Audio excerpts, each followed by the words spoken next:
tonight. I want to thank Dave and Brady and you, Peter. Thank you for your outstanding work. I hate to see you go. My father was the treasurer of the Onondaga County Democratic Party for many years up in Syracuse, New York, so I went to many county dinners as a young man, and I know the hard work it is to run these county parties. And to all of you, thank you for the work that you have done to make the Democratic Party stronger here in Virginia. It's an honor for me to be here with you today. I am running for governor because I believe we need some big, bold changes here in Virginia. We got a tough economy. We all know it. We got the worst economy since the Depression. You travel to Martinsville, 20.8% unemployment. That's 1 out of 5 people don't have a job. And when you go down there and you look at these people, they say, Terry, every day I cross the border, I go to North Carolina looking for work. We don't want people leaving Virginia to go into another state looking for work. Now, we've cut our budget several times. And Governor Kane has done a great job of protecting the classroom. And we saw what happened 48 hours ago when they announced that the income numbers are down substantially, and we're going to probably have to cut another $250 million out of our budget.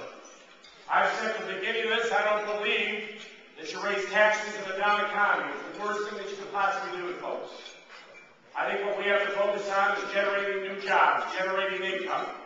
This is something I've done my whole life. I started my first business when I was 14 years old. I wanted to go to college, I was going to have to pay for it. Turned out to be a successful company. Started several dozen companies as a young man. I know what it is. I have created thousands of jobs, and when I say jobs, I mean good pay and good wages. I took those business practices to my chairmanship of the National Party. I got the National Party out of debt for the first time in modern history. Built a new headquarters. First chairman in modern history to change the primary calendar. Why? Iowa and New Hampshire are great states. But with 92% of the African American community, most of your nominee, and 70% of the Hispanic community, it's not fair that we don't have early representation. That's why I moved up 7 states in 2004. And I'm going to make that fight. We need a governor that's going to come in. We need new revenues. And as governor, I'll create those jobs. I'll bring in those revenues to get this economy moving again. That is the single most important thing that we can do today. Because we've had 2 great Democratic governors, and Governor Warner and Governor Kane. But they didn't stymied. I only not want to win the governorship, folks. I want to win the House of Delegates. Because they have stymied us on every single New York vote. That's why I'm running the campaign. I'm running 4,500 volunteers. I apologize. Many of you come up to me like, Terry, you keep calling me. We've made over 500,000 phone calls. But you know what? I'm trying to build a grassroots so that we can win that House of Delegates. We can win a lieutenant governor. Make sure Steve Shannon is the attorney general. Because you want to have an attorney general when you're governor. I can tell you that. We got to win as Democrats. Because we got to make some big changes. As good as things have been, we got a lot of work to do. Why is it that we lose 50% of our teachers the first 5 years here in Virginia?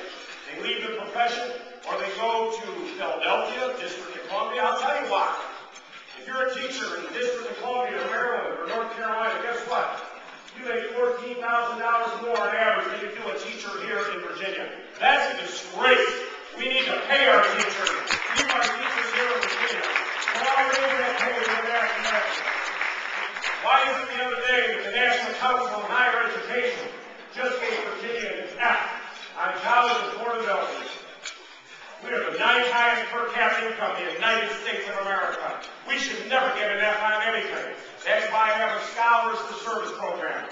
You go to college, you give us 2 years after you leave college. You be a nurse, you be a teacher, you go to a high-need area. We'll pay off your college loans for you. We need more individuals going to work at those community levels. We need smaller class sizes K through 3. You know why? Because we determine here in Virginia how many children don't pass the 3rd grade reading proficiency exam. And then we determine how many prison beds we need in 15 years. That's wrong. Why is it we're spending $27,000 per prisoner and half of our prison population are high school dropouts? You know what?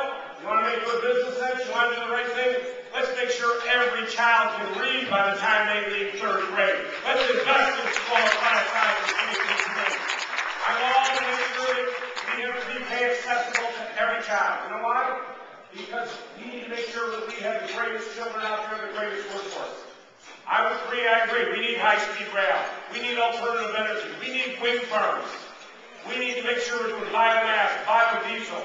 People laugh at me about chicken waste, but you know what? It's ruined our Chesapeake. We don't have oysters, that the Chesapeake is dead. We need to make sure that we are taking that agricultural waste and converting it to energy. That's why I'm proud to say the League of Conservation Voters endorsed me last week, the largest environmental group. I'm proud, and I promise you, as your candidate for governor, I will fight for you every single day. Bob McDonald is going to run a tough campaign. But I'll tell you this, I'm going to run a tough campaign. Bob McDonald is wrong for Virginia. I will take it to him.